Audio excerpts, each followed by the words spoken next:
bugünkü proqramımızda da yenə vətəndaşları və cəmiyyətimizi maraqlandıran vacib bir mövzu ətrafında müzakirələrimizi davam etdirəcəyik. Həqiqətən də əmək haqqı, hazır ki, əmək haqqının heç 100% qədər də pensiyaya təmin olunmurdu.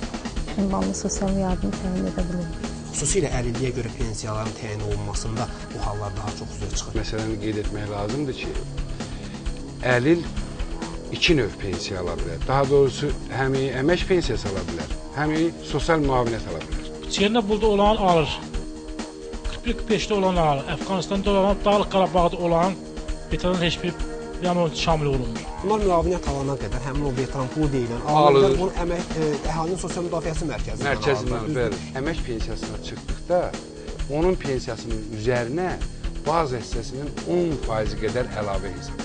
Adı ünvanlı sosial yardımdır, amma hər halda tam şəkildə buna ünvanlı demək olmaz və müəyyən məndə qeyd öz ünvanına da hardasa çatmır.